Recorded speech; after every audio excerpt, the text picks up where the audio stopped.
Amateur Grammatics by Kevin Partner. Read by Kevin Partner. The old woman sat on the pebbles and gave the sea a good talking to. The locals had grown so used to our annual pilgrimage to the little town of Piddle-in-Sea that they hardly paid any attention.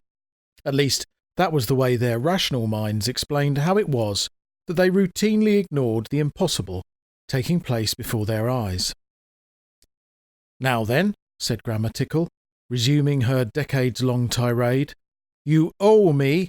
I don't need to tell you that." "Oh, but you will," repeatedly. "And I ain't no old King Cole neither." The sea paused, contemplating this. "No, when I command the sea to go out, it bloody well goes out if it knows what's good for it." "You mean King Canute? King Cole was the merry old soul." The old woman shook her head. "Well, I don't see how he'd have been so merry with wet feet. Anyway, hark on.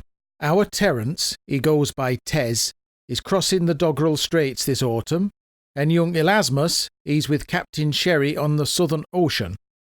A good lad, that Elas. He's promised me a new walking stick made out of ironwood. Now, have you got that? You're to keep my lads safe." "I'm sure I'll remember. It's the same names every year, Testicle and his brother Elas. 'Cause don't you forget, I lost my Arthur 'cause of you." "How could I forget a lost particle?" The pebbles grumbled as the old woman made herself comfortable. A gregarious crab, footnote, the showy extrovert cousin of the hermit crab, pulled itself from the wreckage, peered out from under the whelk it was currently calling home, and gave a wave. After a few moments, Gramma felt herself sink a little, as a dozen or so mollusk-based dwellings detached themselves from the beach and trundled grumpily towards the waterline. "Ta-ra, cockle," said Gramma, as the sad little procession neared the sea. "And Winkle." The old woman stretched her legs. To either side of her the incoming tide had swamped the beach, but in her little area of influence the sea had decided, from bitter experience, to wait for permission to come in. Gramma raised her gaze from the mollusk migration and fixed the sea with a stare. "I also hear tell you tried to claim a little puppy dog last week." Just for a moment, the waves seemed to stop rolling in. "I didn't try to claim that mangy cur. When I claim things, I claim them." "Don't you get arsey with me," said Gramma, pointing a knobbly finger in the general direction of the ocean. "I've seen what's left of the poor little thing after they've fished it out. The little girl what found it is inside herself with grief." "But it wasn't me. I was minding my own business and the filthy creature landed in amongst me. It'll take weeks to get rid of the smell." Gramma rested her head on her hand, in a pose that made her look more constipated than contemplative. "So, if you didn't call the little wretch to its death, what happened?" "I'll take a wild splash in the dark and suggest it was thrown off the pier." "But why would anyone do that to a poor little doggy?" "Have you smelled it?"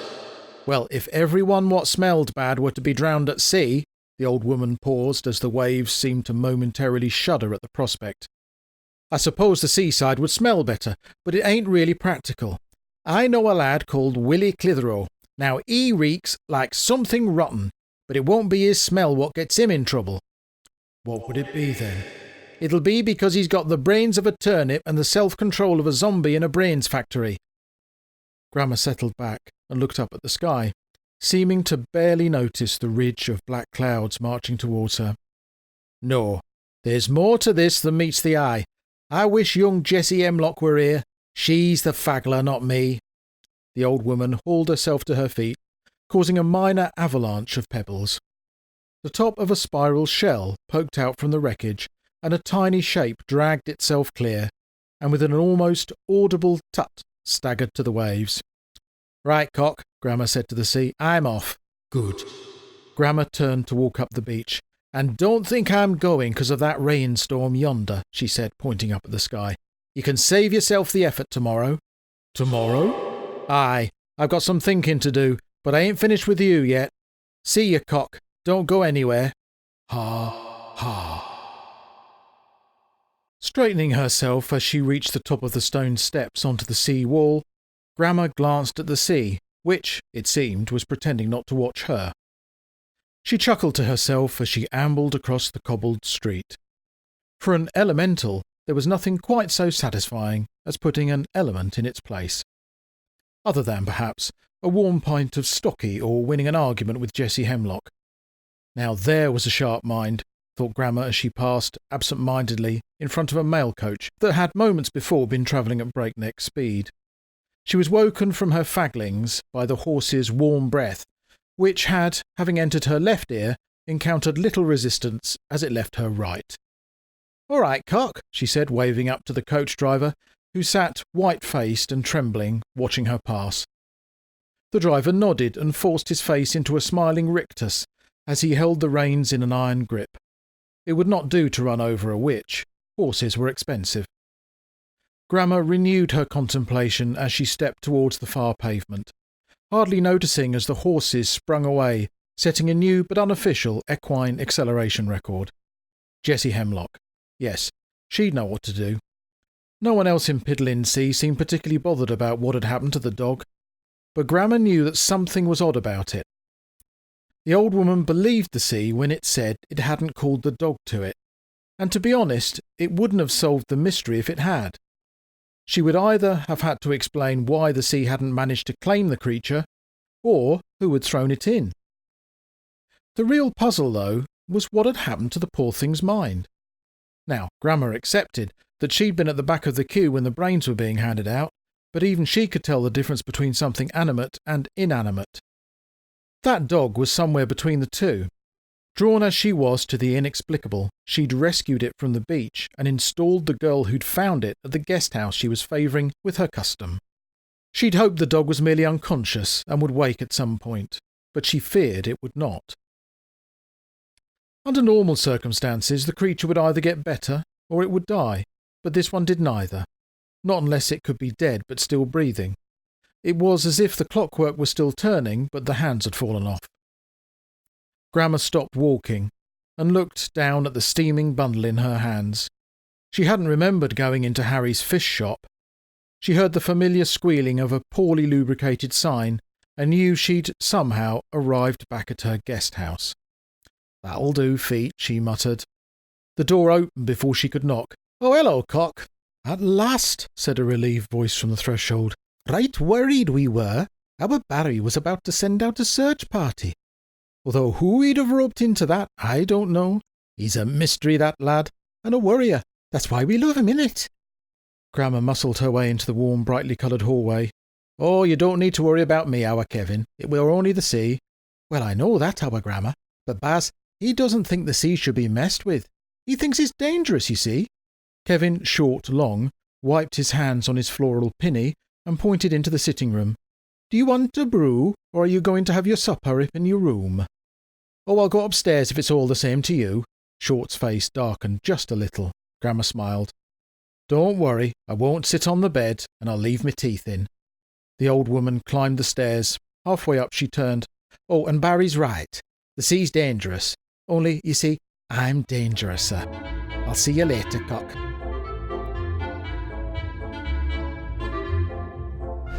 Well, if that didn't prove it, nothing would.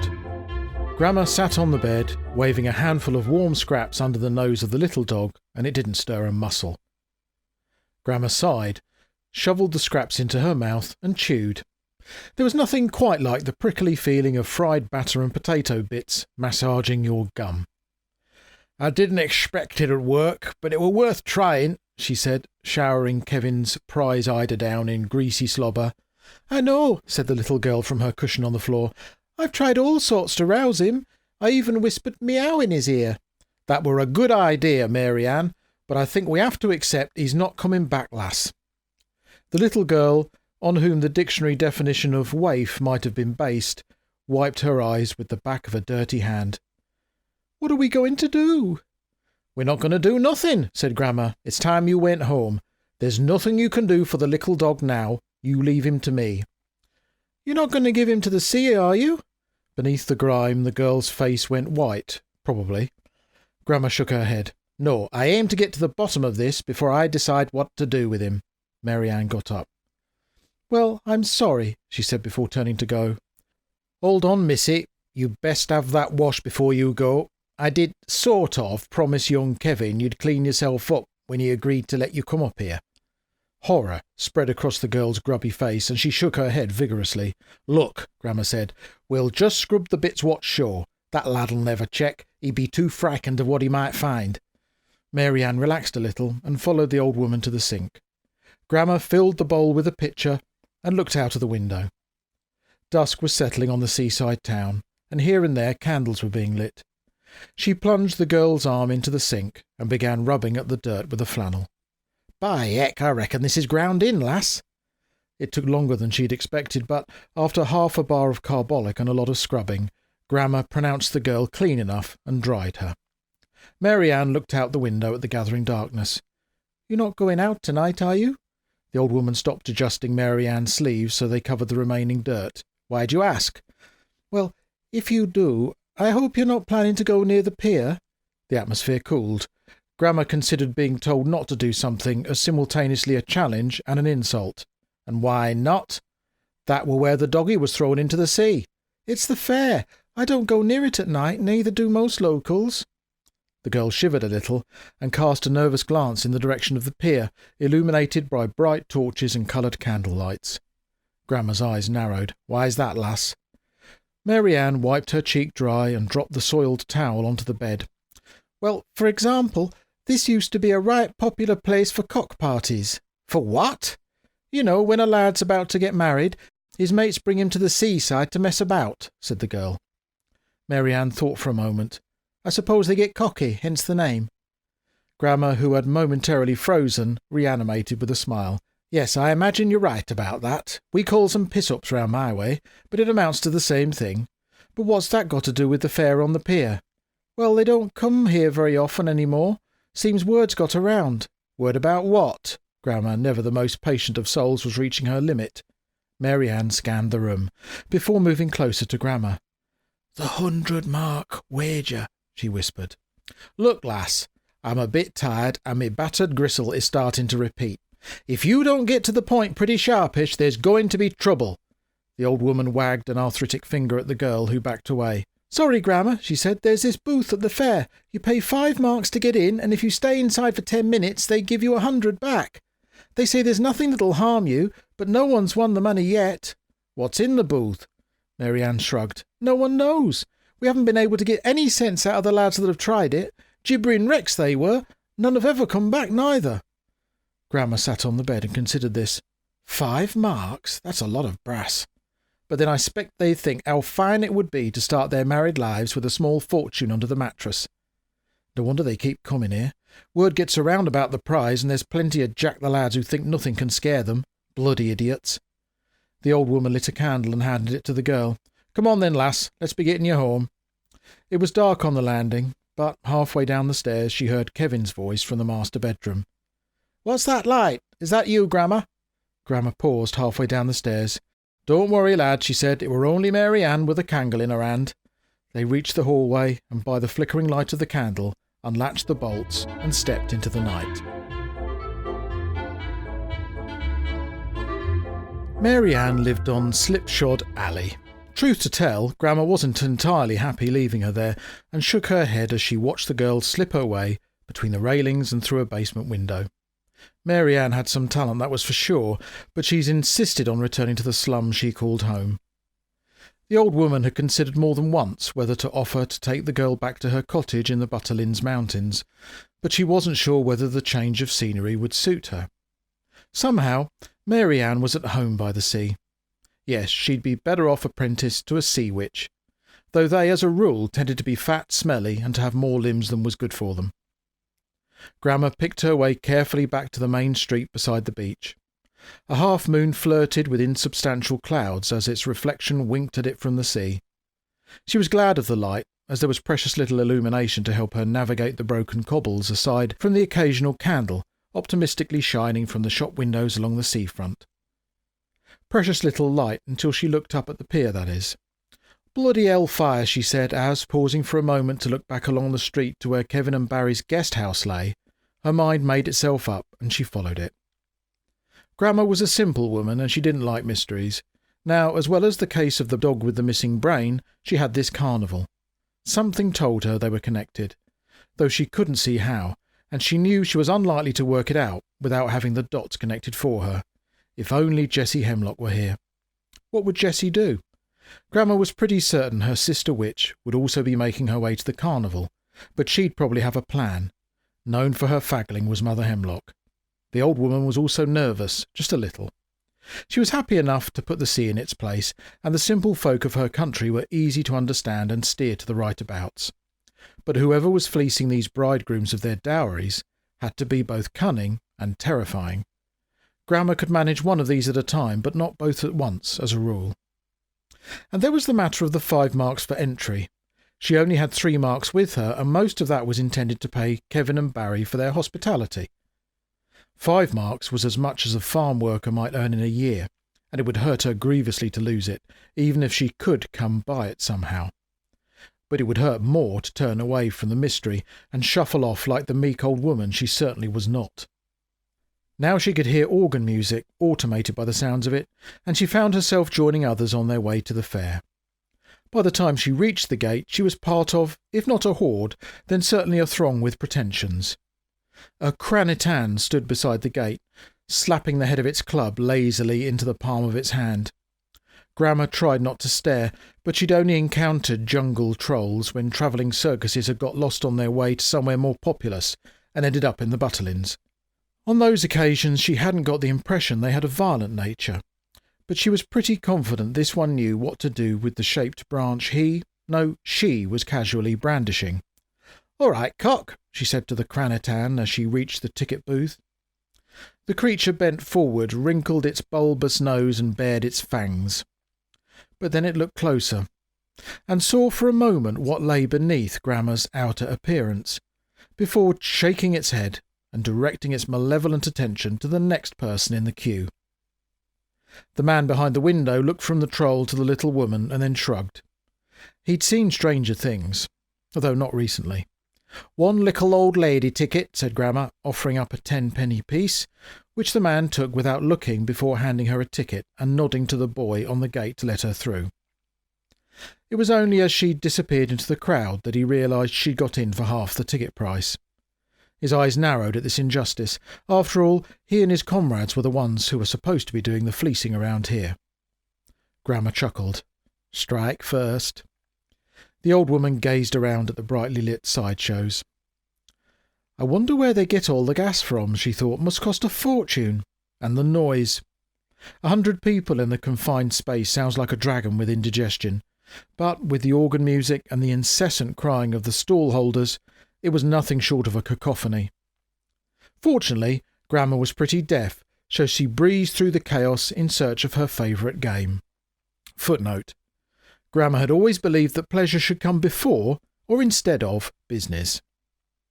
Under a sign that proclaimed, "Hoop the ducks, everyone's a winner," the old woman considered her chances. She wasn't naive. She knew well enough that everyone meant the furtive little oik who was, right now, watching her with hungry eyes. "Why not give it a go, me old love?" he said. 10 pence for 3 hoops. You only need to hoop 1 duck, and you can choose any prize on the stall. Get all 3, and you win the grand prize worth 20 marks. The charlatan pointed up to where a crystal box sat, containing what looked like a small duck made out of gold. Plate, probably, but doubtless worth a fair bit. "Oh, I don't know. I'll just watch this nice gentleman have a go first. Perhaps he can give me a tip or 2, simpered the poor old girl. The man behind her puffed his chest out and handed over his money. Grandma watched as he took careful aim. It seemed hard to imagine he could miss. The ducks were just there, after all. But somehow he did. One instant a duck had been there, the next moment the hoop had bounced off its neck. Twice more the man threw the hoop, and twice more it impossibly missed. The man watched the last hoop sink to the bottom of the murky pool. "It's a fix!" he shouted, shaking a fist at the diminutive stall holder. The sucker turned to check that his girlfriend was watching this bravado. When he turned back, he found himself face to knuckles with a huge bald man, whose trembling muscles gave the distinct impression of being barely under control. Grandma watched as the punter pushed past her. "Lad," she whispered as he passed, "best you head home before you lose more than a few pennies." The old woman thrust a thumb over her shoulder at a sign that read, in bright letters, "The House of Fear, 10 minutes to win 100 marks." For a moment she saw anger in his eyes, before he looked more closely into her gaze and his features cleared. He nodded and pushed through the crowd that had gathered at the promise of a little light violence, and led his girlfriend towards the exit. Good lad, thought Grammer, there's hope for you yet. She stepped up to the side of the pool and looked into its depths. Yes, they obviously didn't clean it out very often. Good. I think I'm ready to give it a go, Grammer said in her best poor old lady voice, popping down 10 pence. The wolf in human form licked his lips and handed over the hoops, smiling. "Here you go, love. Take your time," he said in a voice that had all the warmth of a snake sorbet. Grammer leant forward, taking all 3 hoops in her hand. Most of the violence-seeking crowd had remained, witnessing the humiliation of an old woman being a fair substitute for blood. And there was a murmuring as she took aim. "Hold on, love," said the showman with a cruel chuckle. "You don't throw them all at once." Grammer looked up. "Listen, son, I do things me own way. I never listened when they told me you couldn't cook a cheese toastie in a steamer, and I ain't paying no heed now." Silence fell behind her as she took aim again. She could hear the stall holder shuffling from foot to foot. Nervous. Good. "Now," she said. She visualized the seaweed at the bottom of the pool and brought it up to beneath the duck she was targeting. She threw the hoops and smiled as they landed perfectly on the neck of the surprised bird. The crowd exploded in cheers which lasted all of 5 seconds. "That was easy," said a man. "Anyone could do it." Grammer smiled. "But no one did, except me. Now I'll have my prize, if you please." The showman's features were frozen and pale. "But no one wins the grand prize," he squeaked. "Seems I just have," said Grammer and held out her hand. "That prize has been in my family for generations, ever since great-granddad Honest John brought it back from his journeys down south," sobbed the showman, tears running down his cheek. The hired muscle knuckled forward and loomed over the old woman. "I suggest you call King Kang off sharpish," Grammer said in a low voice, "or I'll let slip that these here are flash ducks you've painted to look like cockle shells.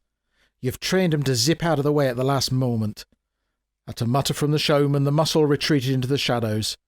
Grammer relaxed, and the duck with the hoopla necklace started moving again, as the seaweed fell away from its leg. "Oh, and I'd get that pool cleaned out if I were you. Flash ducks are prone to viruses."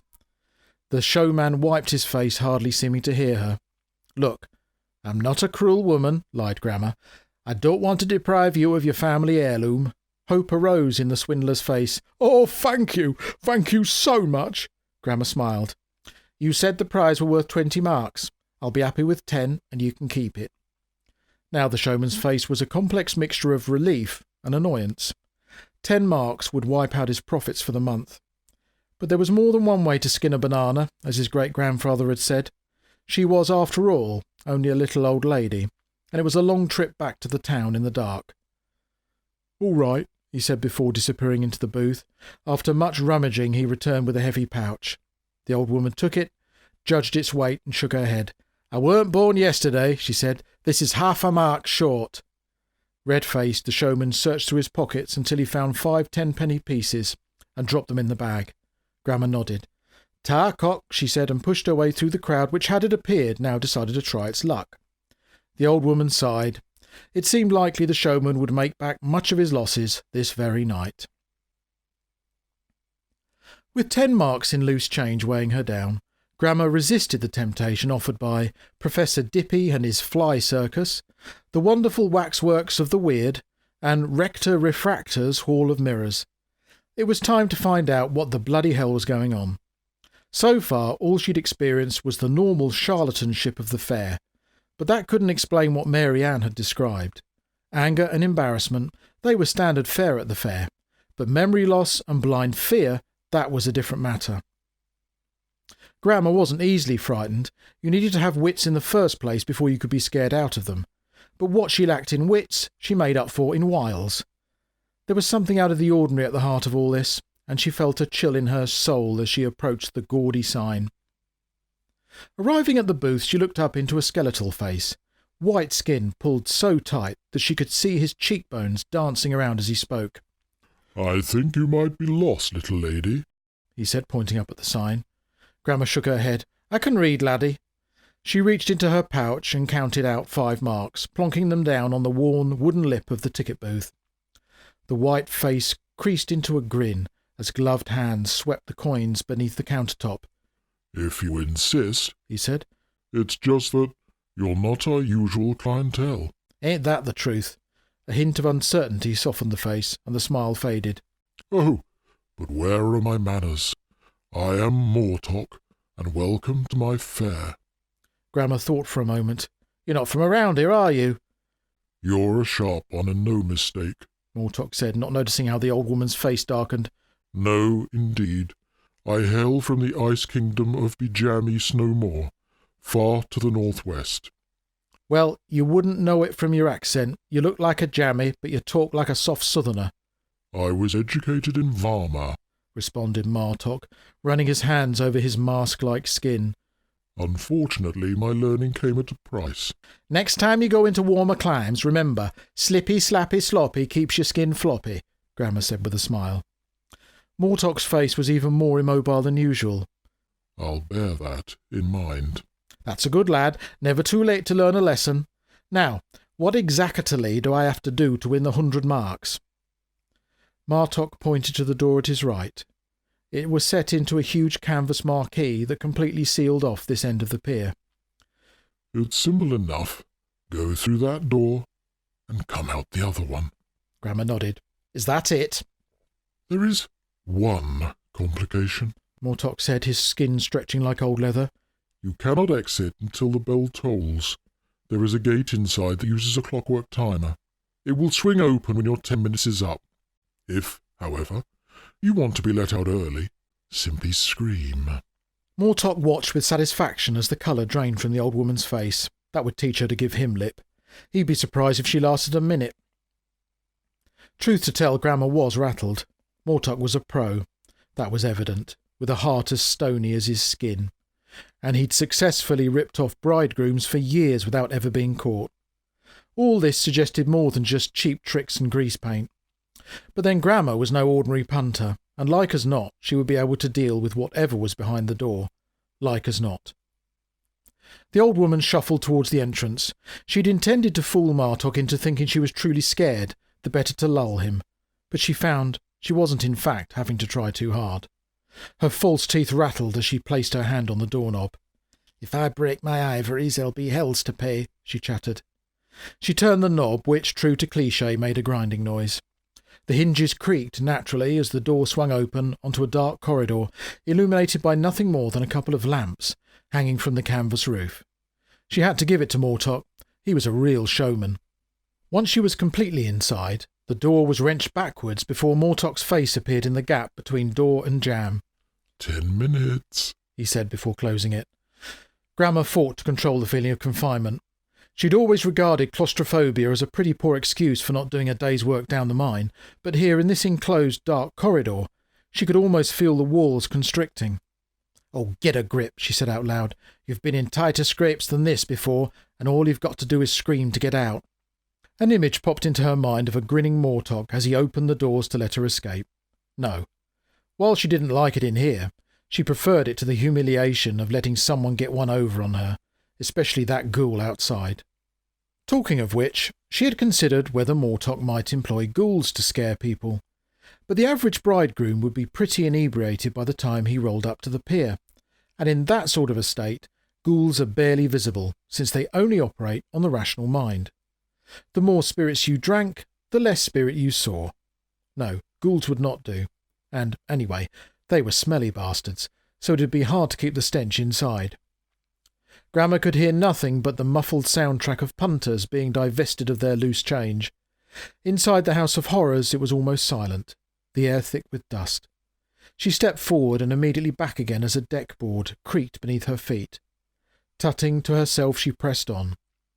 In church and chapel let it rackle, she said, quoting the dearly departed Arthur Tickle's favourite saying out of context. Her eyes were adjusting to the light now, and she could see that the corridor ended just up ahead, and she could also see herself. "What's this?" she asked herself as she examined the tall, ornate mirror hanging in the wall. The old woman froze as a deep, malevolent voice echoed along the corridor. I am the mirror of Og. The letters O, G and E engraved themselves on the mirror's surface as it spoke. She straightened up in the silence. Org? What sort of a name is that? I show you as you truly are, if you dare to look, continued the voice. I said, whoever heard of a mirror called Org? There was a rumbling from behind the wall before the voice spoke again. Do you dare to look? Grammar paused for a moment's reflection. I don't think I'll bother if it's all the same to you. I know what I look like, a little old lady. Ah, but is that what you actually look like? Don't you want to know how other people see you? Not particularly, said Grammar. I know what they see, a little old lady. Now, what's this with your name, Org? This time the rumbling was louder. It's not Org, it's Og. That's what I said, Org. But I still don't understand. What's this all about? Listen, sighed the mirror. I don't make the rules. But look, see, you have to look. See yourself in the mirror, or I can't let you through. Grammar thought for a moment. Oh, all right. I'm not going to let a Ponzi mirror stop me. Then step forth, brave soul, and see yourself for what you truly are, boomed the voice. The old woman approached, and then she saw herself. A chilling scream filled the corridor. But Grammar didn't make the noise. It emanated from behind the mirror, which now swung back and forth on its hinges, the scream oscillating as it did so. After a moment's hesitation, Grammar, relieved for once that she was deaf, stepped towards the hole in the wall behind the mirror, which had now come to a stop like a door ajar. As she passed the back of the mirror, she looked through at the reversed engraved word and muttered, "Smart ass," before clambering through. There was a small chamber behind the mirror lit by nothing more than a dim green glow that seemed to come from the walls themselves. As Grammar edged towards its centre, she caught glimpses of reflections bouncing from puddles and the impression of ancient flagstones. The air was chill, and the only sound was the dripping of water leaching through from above. "Where the bloody hell is this?" she muttered. Then she noticed a quiet sobbing from the far corner, and as her eyes adjusted to the deeper dark, she made out a shape, oscillating. Cock? The shape stopped shaking for a moment, before the sobbing resumed with renewed gusto. Grammar knew that she should at this point be frightened. She was in a strange place in the centre of the house of fear with no way of escape. It should be right about now that whatever had scared all the other punters should be trying to do the same to her. And yet she felt nothing but pity for whatever was hunched in the corner. She made a decision, stepped into the corner, and went to put her hand on what she assumed to be the shoulder of the shape. "No, please, don't hurt me," whispered the mirror's broken voice. That stumped the old girl. "Now why would I hurt you, Cock?" "I saw what you saw," it said. "I know what you are." "So? I know I am too, a little old lady." The head of the shape shook. "You are an elemental." Grammar shrugged. "Oh yes, that too." "You have been sent to destroy me. All the bad things I've done, all those people I've scared out of their wits." "Oh, so it was you then?" The shape seemed to shrink, as if cowering in the corner. "I beg of you, don't harm me. I'm trapped here and have been forced to do it for so very long." The old lady straightened. "Well, that's as maybe, but we have choices, lad, and we have to accept the coincidences." The shape in the corner sobbed for a moment before freezing. "Do you mean consequences?" it said before it could help itself. "That's what I said," she responded. "Now, I'm fed up of grubbing around in the dark, so I'm going to make a little light." "No!" screamed the shape. "If you use magic, he will know. He will punish me." There was a rasping sound, and light erupted. "Magic, you daft apith! I brought matches and a little candle. Now, turn round, lad, and let me see you." Oddly, the light of the candle didn't make the shape in the corner any more distinct. It only illuminated the fact that whatever was squeezing itself into an ever smaller space was hardly there at all. "I cannot face you." "Oh, there's no need to be shy," Grammar said, "but at least tell me your name so I know what to call you." The shape stopped rippling. "I'm called Bajar." "And you're a demon, aren't you, Cock?" There was a movement from the top of the shape that looked like nodding. Grammar regarded the corner sagely. There was certainly an indefinite humanoid shape, but it looked as though it was full of holes, like an old cloak that's on the brink of falling apart entirely. "You don't look very well, Beejar. Are you ailing for summat?" "I was wounded when Mortock caught me and bound me to this place," Beejar said into the corner. Grammar looked around at the slabbed floor and dark, dripping brick walls. "It seems to me we're not in canvas any more," she said. "This is a tiny corner of my world, the dungeon dimension. The mirror is the portal between worlds. I'm trapped here, surrounded by this foreign universe, and it's tearing me apart." "So I see. Seems to me there's not that much left of you." Beejar shook his head. "This is my final season. Every day here I lose a little more of myself. Soon I will be rags in the breeze, and then, perhaps, that is what I deserve." "Oh, don't be so maudlin," Grammar said. "Just tell me how you scared those lads." "It was easy enough. The mirror softened them up. It shows you who you really are, deep down, and with nothing to protect you. The last thing an inebriated young man wants to see on the eve of his wedding is his true self, alone and unprotected." Grammar nodded. "And then they walks in here and you do what?" "I show them who I really am," he said, and turned slowly to look at her. The old woman forced a scream down as she looked into a face born of nightmares. The mouth was a massive well of slowly rotating fangs, the lips cracked and weeping blood. She could feel her mind being drawn to the giant maw, an irresistible force imploring her to let go and to fall into the red, black and white tunnel that led to oblivion. Something was moving about in those depths, something with 4 feet. She forced her gaze up and focused on the nostrils, hairy, wide, bloody, and then felt the pull again, as if something was trying to shove her inside. Grammar resisted with all her will. She groaned, gritted her teeth, and desperately tried to draw her gaze from the black hole in the centre of the face. For a moment she pulled away, and in that instant looked up and into Beejar's eyes. Brown, bloodshot, and almost human, tears gushing away. She let the scream out, but not in fear. She let it go because there was too much to hold back. "I see you, lad. I see you," she said.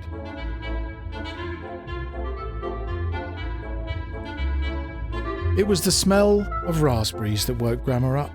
She snorted, sniffed, and sat up to find a plate of jam toast hovering under her nose. "Oh, thank heavens for that," said Kevin. "I thought you might have croaked it in the night. You looked half dead when you got in." The rusty cogs in Grammar's brain began turning. Oh yes, she'd left the fair in a hurry, too fast to see the, no doubt, smug look on Mortock's face as she asked for the door to be opened. She had, after all, screamed. But she hadn't felt fear, just devastating sadness.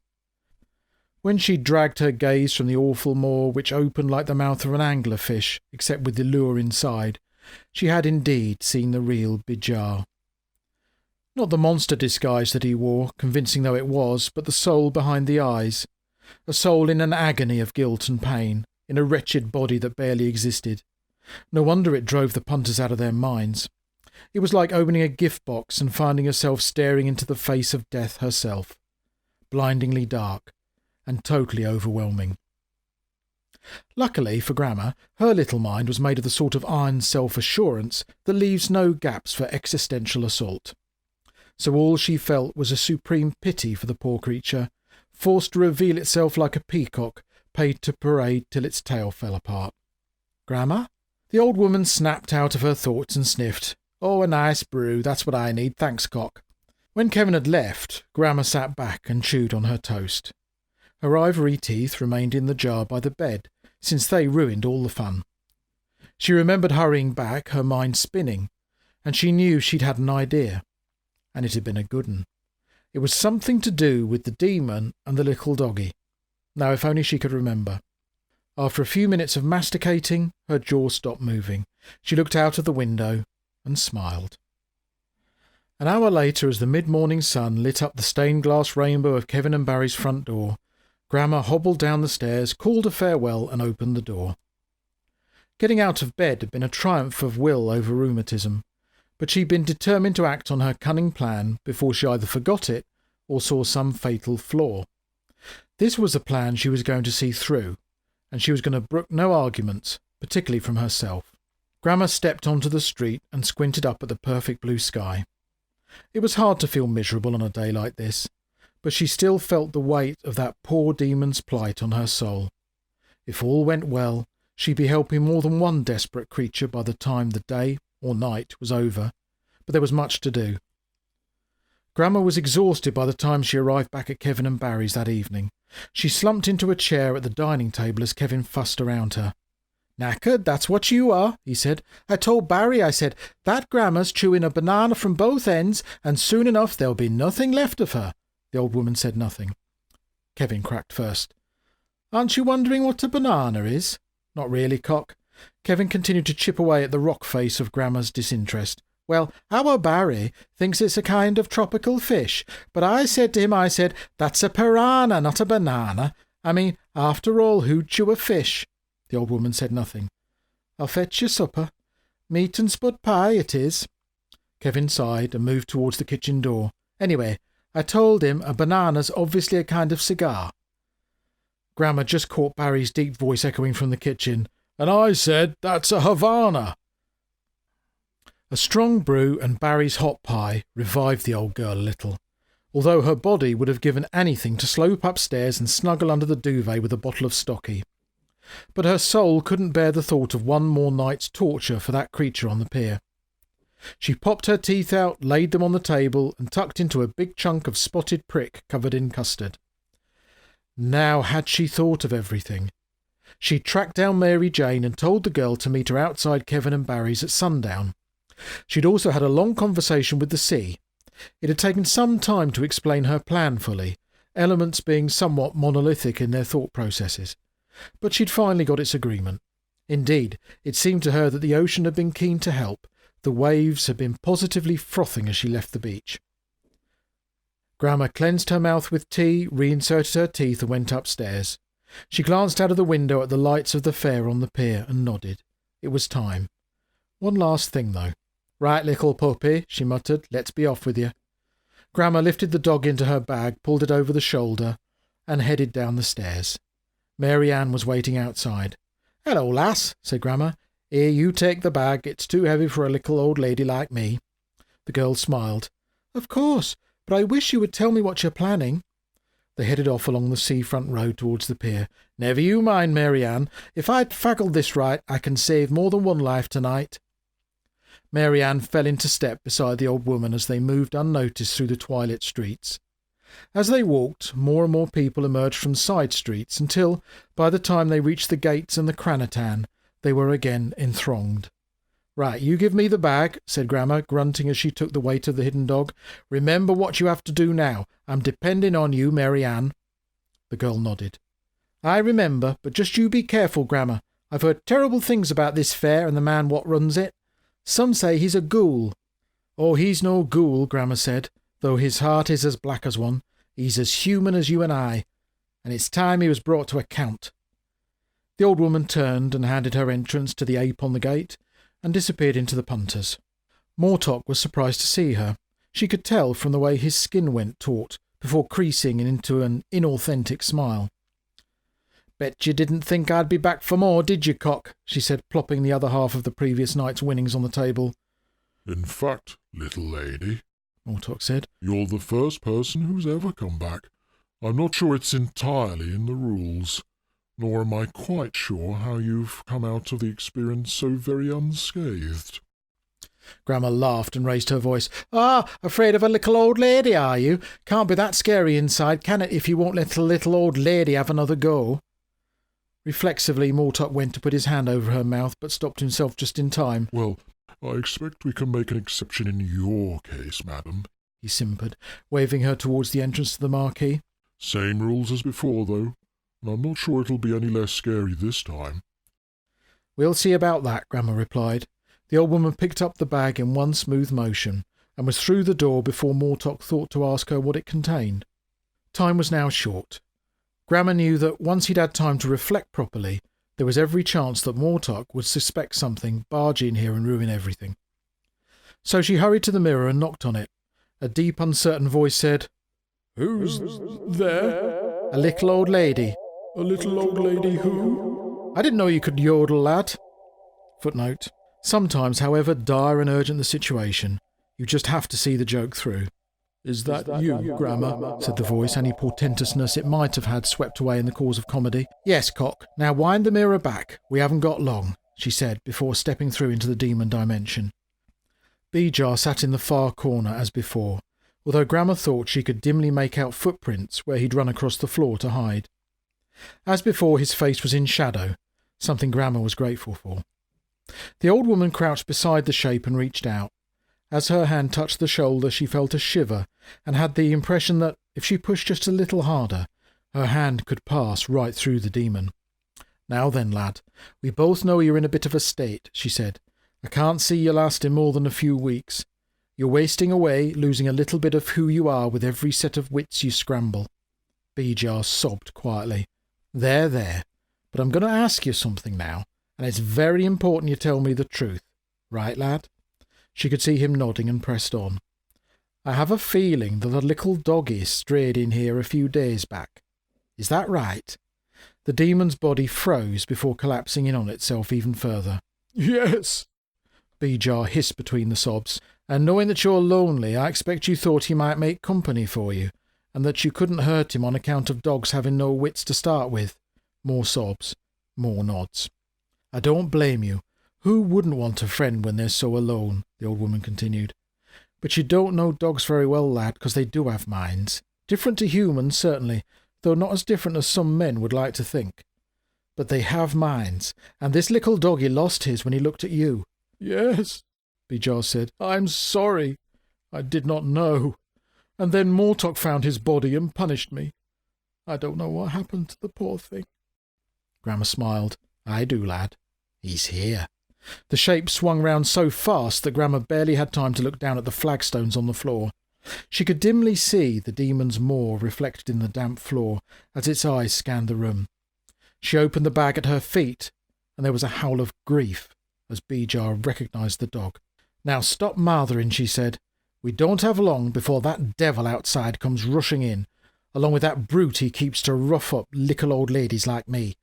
But it seems to me we have an opportunity here to do 2 good deeds. Maybe 3. "What do you mean?"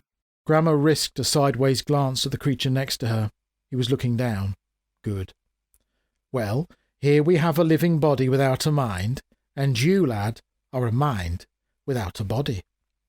Beejar said nothing. The only sound was the dripping of water and, Grammar thought, perhaps raised voices outside. "You want me to possess this dog?" Good, he understood. "Sort of, though there's no mind to take over. You're really just moving into residence." "Would I still be me?" Grammar nodded. "I would think so, though I'd imagine as a demon you'd know more about it than me." "And I'd be able to leave this cell and live in your dimension?" The old lady smiled. "Yes, lad. You could come home with me if you like, though we'll have to change your name. I can't call you Beejar." There was a call from the other side of the mirror and the sound of fists beating on it. "Open up!" "Bugger," said Grammar. "Lad, it's now or never." Without hesitating, Beejar reached down and put his claws around the unresponsive body. He grunted as he lifted it towards him, fighting to keep his insubstantial arms together long enough to bring the dog to his chest and fall backwards. The mirror smashed and muscled arms appeared in the widening gap.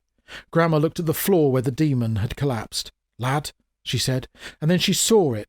The rags that were the only remnant of Beejar's former form were moving. She dug amongst them and felt fur and a moving, living body beneath. "Come on, then." And she lifted the dog back into the bag where it lay. It was barely responsive, but it was alive, really alive, for the first time since it had last been in this chamber. Now for the bit she'd really been looking forward to.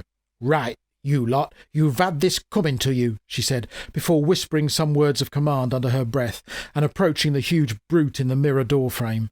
She could hear cracking as the pier deck planks began to move, buckling and tearing one against the other. The thug stepped back into the corridor, and Gramma could see Mortock behind, exhorting him to attack. She grabbed one of the lamps, pulled the candle out and spoke a word to it, causing the feeble flame to erupt like a torch. "This is the end for you," she said, "and if I ever catch sight of your ugly white face again, or if I ever hear of you mistreating anyone, all the leathering you will get." Gramma reached up with the torch, and the canvas roof caught alight instantly. Mortock and the brute ran for their lives as the deck planks started moving, and a great hole appeared in the decking at the old woman's feet. Without looking down, she dropped through and landed with a grunt in the boat below. Mary Ann took the bag containing the now very animated dog from her. "Right, see? Get me back to the land," shouted Gramma over the sounds of fire and pandemonium above. The sea obliged, taking them smoothly back to the beach opposite her guest house, and waiting politely as the old woman and girl scrambled out. It was dark, the only light coming from the partially cloud-covered moon and the blazing marquee on the pier, as Gramma sat on the pebbles and caught her breath. "Well, that were bloody fun," she said after a moment or two. "I reckon that's the last we'll see of that white bugger. Now then, let's see about the little doggy." The old woman opened the bag, and out jumped the dog, as full of life as if nothing had ever happened. She grabbed the little black terrier and held its head firm, looking into her eyes. "Are you in there, lad?" she asked. The dog barked. "Good," she said, putting him on her lap. "Now you'll find that being in a dog-shaped mind will change you. But I reckon it's a whole lot better than the sorry excuse of a life you had before." The dog barked again. She let him go, and he scampered away, running in circles on the shingle, disappearing into the distance, only to reappear beside them before running off again. "He looks happy," said Marianne. Gramma smiled. "Aye, he'll discover soon enough that there's plenty of advantages to being a dog. I think he already is." Marianne pointed to the small form of the dog on the shingle, sitting still with one leg in the air and his head down. "Perhaps demons and dogs have more in common than I thought," said Gramma. "Leave off, Bijar. You might bite something delicate." "Badger? Is that what you're calling him?" Gramma thought for a moment. "I am now, lass. I am now." The little old lady sat on the beach and looked out to sea. "That'll do," she said.